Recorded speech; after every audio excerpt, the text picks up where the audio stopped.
Thank you very much for the invitation to this exciting session.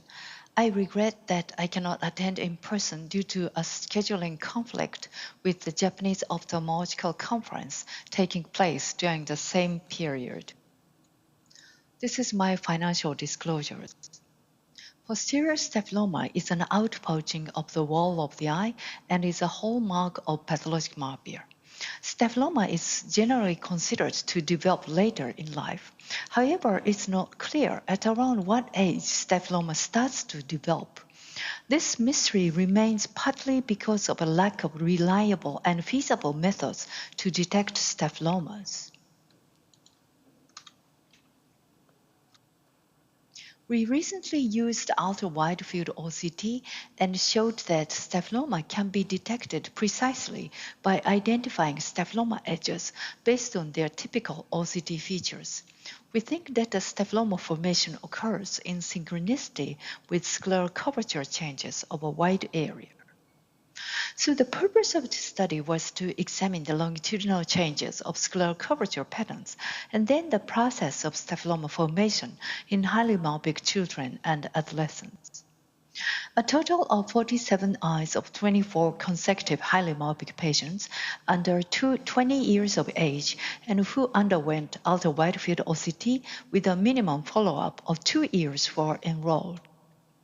Scleral curvature patterns of highly myopic eyes were classified into these 4 patterns: inclined to the optic nerve, symmetrical around the fovea, asymmetrical around the fovea, and irregular. I will show you representative cases, but in the result, during the follow-up, the scleral curvature patterns changed either in horizontal or vertical section in 57.4%. The changes in horizontal section were various, but the changes in vertical section were from symmetry to asymmetry in almost all cases. The changes in vertical section, not those in horizontal section, were significantly correlated with an increase of axial length. This is an 8-year-old girl with axial length of 27.1 millimeters. At baseline, the inner scleral curvature is inclined in a horizontal section and symmetry in a vertical section. 3 years later, the axial length has increased by 0.8 millimeters. In a horizontal scan, the posterior sclera protrudes more posteriorly. The deepest point of the inner scleral surface is temporal to the fovea, and so the curvature has become asymmetrical. In a vertical section, the most protruded point is lower to the fovea, and so the curvature has become asymmetrical as well. And the second part, staphyloma, was found in 4 eyes at baseline and newly developed in 6 among 43 eyes, which is 14%, which had no staphyloma at baseline. All staphyloma edges were found at around the optic nerve in a horizontal direction. During the follow-up, staphyloma edge formation accompanied with more posterior bowing of the macula sclera and changes of scleral curvature patterns in a wide area in some cases. This is an 8-year-old girl with axial length of 26 millimeters.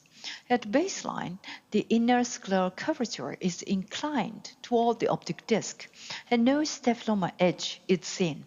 3 years later, the axial length has increased by 1 millimeter.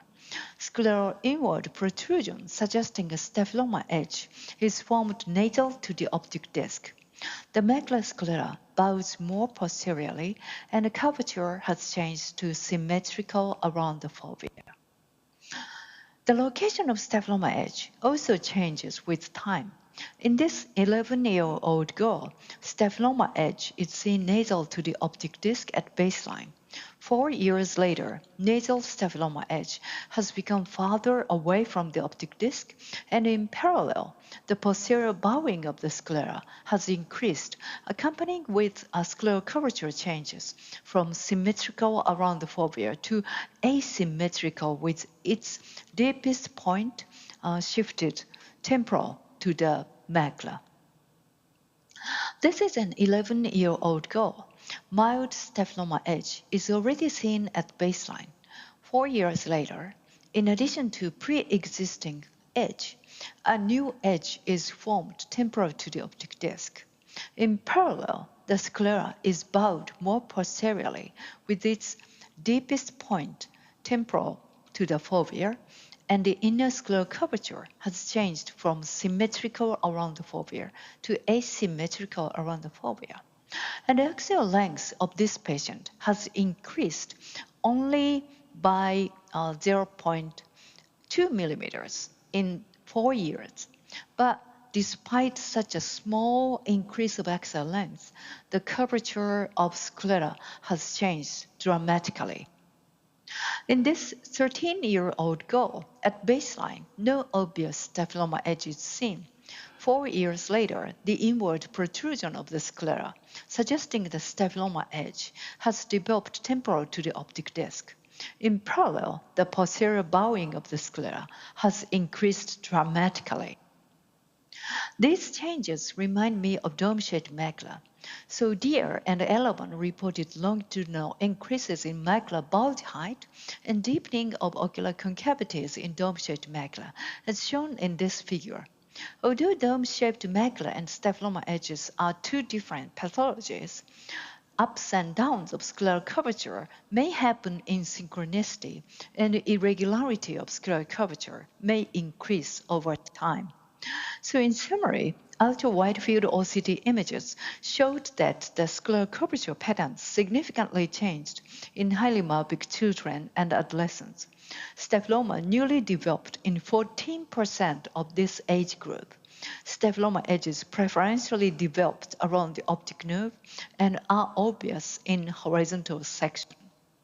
Scleral curvature changes from symmetry to asymmetry in vertical direction were correlated with an increase of axial length. Changes of scleral curvature and staphyloma edge development may occur in synchronicity, and this combination finally etches the eventual eye shape in myopes.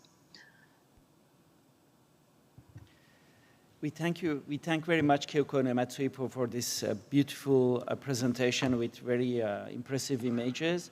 We will discuss this paper with the next one by Jose Maria Ruiz Moreno about the posterior staphyloma as determining factor for myopic progression.